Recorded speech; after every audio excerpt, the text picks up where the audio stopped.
का दिन सूर्यदेव को समर्पित किया गया है। सूर्यदेव की साधना आराधना करने से कुंडली के सभी दोष दूर हो जाते हैं। आइए सुनते हैं रविवार की व्रत कथा। देवलोक के शिल्पकार विश्वकर्मा की एक पुत्री थी। उनका नाम था संज्ञा। सूर्य की तेज किरणों का संध्या पर कोई असर ही नहीं होता था। अपनी पुत्री को सूर्य की ओर निहारते देख उन्होंने पूछा, सोचता हूँ तुम्हारा जल्दी ही ब्याह कर दूं। बताओ किस देव को तुम चाहती हो? संज्ञा ने कहा, पिताजी, आकाश में सूर्य से बढ़कर कोई तेजस्वी नहीं है। ठीक है, हम सूर्य के साथ ही तुम्हारा विवाह करा देते हैं, विश्वकर्मा बोले और अपनी पुत्री को लेकर सूर्य के पास पहुंचे। उन्होंने अपनी पुत्री की इच्छा सूर्यदेव को बताई। सूर्यदेव ने उनका प्रस्ताव सहर्ष स्वीकार कर लिया। सूर्यदेव बोले, आपकी पुत्री मेरे साथ विवाह करना चाहती है, यह मेरे लिए सौभाग्य की बात है, पर इनसे यह तो पूछ लो कि क्या यह मेरा ताप सहन भी कर पाएंगी? विश्वकर्मा अपनी पुत्री संज्ञा को एक ओर ले गए और उनसे पूछा, सूर्यदेव का उत्तर तुमने सुन लिया बेटी, अब बताओ सहन कर लोगी हर ऋतु में उनका ताप? हाँ पिताजी, संज्ञा ने बड़े विश्वास के साथ कहा। कुछ ही दिन बाद संज्ञा का विवाह सूर्यदेव के साथ हो गया। संज्ञा विदा होकर सूर्यदेव के साथ उनके लोक चली गई। पति के साथ संज्ञा के दिन सुखपूर्वक बीतने लगे। एक बार ग्रीष्म ऋतु में सूर्य की किरणें बहुत ही प्रखर हो गई। उनका तेज अपनी चरम सीमा पर जा पहुंचा। संज्ञा की चमड़ी झुलसने लगी। सूर्यदेव ने संज्ञा को अपने पास बुलाया तो संज्ञा अपनी आंखों पर हाथ रखकर उनके पास पहुंची। सूर्यदेव बोले, संज्ञा मेरी ओर देखो, तुमने अपनी आंखें क्यों ढक ली? नेत्र खोलो और मेरी ओर देखो, मैं तुम्हारा पति हूँ। स्वामी, आपके ताप से मेरी आंखें नहीं खुल पा रही, संज्ञा ने कहा। इसका अर्थ तो यह हुआ कि तुम मुझे अपने से दूर कर रही हो। विवाह के पूर्व मैंने तुमसे पूछा भी था कि क्या मेरा ताप सहन कर पाओगी। तुम्हारी सहमति पाकर ही मैंने तुम्हारे साथ विवाह करना स्वीकार किया था, लेकिन अब तुम अपने वचन से मुकर रही हो।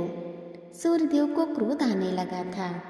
संध्या ने कहा, स्वामी, इसमें मेरा कोई दोष नहीं, आपका ताप ही इतना प्रखर है कि। सूर्यदेव और भी कुपित हो उठे। बोले, सुनो संज्ञा, प्राणवान वस्तुओं को जीवित रखने वाला मैं ही हूँ, परंतु तुमने मेरी ओर से आंखें बंद कर ली, अतः तुम्हारे गर्भ से जो बालक उत्पन्न होगा वह यम होगा। यम अर्थात मृत्यु का देवता। संज्ञा वहां से भाग जाना चाहती थी, लेकिन बच्चों का मोह उसे विवश किए हुए था। संज्ञा की एक सहचरी थी, उसका नाम था छाया, जो हूबहू संज्ञा के जैसी ही दिखती थी। संज्ञा ने इस विषय में छाया से मदद लेने का निश्चय किया। संज्ञा ने छाया को बुलाया और अपनी समस्या बताई। छाया बोली, मुझे क्या करना होगा?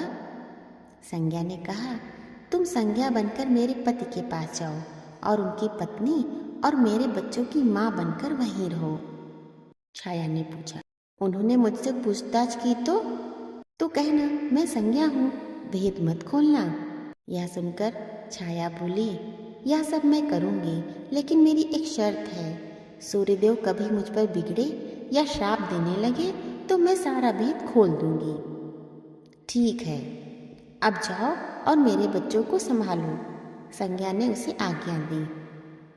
तुमने मुझे बहुत ही कठिन कार्य सौंपा है संज्ञा, फिर भी मैं भरसक प्रयत्न करूंगी, छाया बोली और वहां से चली गई।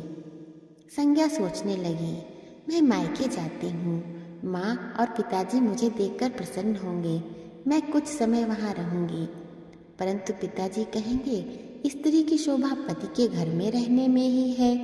पिताजी जब मुझे लौट जाने को कहेंगे तब मैं जंगल में चली जाऊंगी।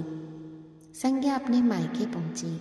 पिता ने उसका बड़ा सत्कार किया। संज्ञा कुछ दिन मायके में सुख से रही। एक दिन पिता ने उससे कहा, विवाह हो जाने के बाद स्त्री को मायके में अधिक समय तक नहीं रहना चाहिए, अब तुम अपने पति के घर जाओ। एक रात चुपचाप पिता का घर छोड़कर संज्ञा जंगल में चली गई। वह सोचने लगी, मैं सूर्य के सामने नहीं जा सकती, अतः घोड़ी बन जाती हूँ। उस रूप में मुझे कोई पहचान नहीं पाएगा। घोड़ी का रूप धरकर संज्ञा तपस्या करने लगी, सूर्य के ताप की शक्ति को कम करने के लिए। उधर छाया ने सूर्य के यहाँ जाकर संज्ञा का स्थान ले लिया। छाया ने एक पुत्र और एक पुत्री को जन्म दिया। अब छाया का व्यवहार बदलने लगा। वह अपने बच्चों से तो प्यार करती थी, लेकिन संज्ञा के बच्चों के साथ वह दुर्व्यवहार करने लगी। यम और यमुना ने तंग आकर अपने पिता से उसकी शिकायत अवश्य कर दी। पिताजी, यह स्त्री हमारी माँ नहीं है, यम ने बता दिया। सूर्यदेव गुस्से से भरकर छाया के पास पहुँचे और उसके केश पकड़कर झकझोरते हुए बोले, सच बताओ, तुम कौन हो, अन्यथा मैं तुम्हें कठोर दंड दूंगा। ठहरिए स्वामी, भय से कांपती हुई छाया बोली, मैं संज्ञा की छाया हूँ। वह आपकी देखभाल का भार किसी को सौंपे बिना नहीं जाना चाहती थी, इसलिए उसने मुझे आपके पास भेज दिया। संज्ञा अपने पिता के यहाँ गई है। सूर्यदेव सीधे संज्ञा के पिता विश्वकर्मा के पास पहुँचे। विश्वकर्मा ने बताया, वह तुम्हारे तेज से बचने के लिए यहाँ आई थी। उसने घोड़ी का रूप ले लिया है। वह जंगल में घूमती रहती है और तुम्हारे तेज को घटाने के लिए तपस्या कर रही है। सूर्यदेव ने कहा, तो आप मेरा तेज घटा दीजिए, फिर उसे खोजने के लिए चलते हैं। विश्वकर्मा ने सूर्यदेव के तेज का 8वां भाग छांट दिया, जिससे सूर्यदेव का तेज घट गया। फिर वे दोनों संज्ञा को खोजने निकले। सूर्य घोड़ी के निकट पहुँचे और कहा, संज्ञा, मैं सूर्य हूँ, तुम्हारा पति। अब यह घोड़ी का रूप त्याग दो। संज्ञा ने कहा, जब तक मेरी मनोकामना पूरी न होगी तब तक मैं यह रूप नहीं त्यागूंगी। सूर्य ने कहा, तुम्हारी मनोकामना तो पूरी भी हो गई। संज्ञा ने अपना घोड़ी वाला रूप त्याग दिया और अपने स्वाभाविक रूप में आ गई। संज्ञा बोली, मैं अब कभी अपना घर त्याग कर नहीं जाऊंगी। आप छाया को क्षमा कर देना और अपने साथ ही रखना। बोलिए सूर्य देव की जय।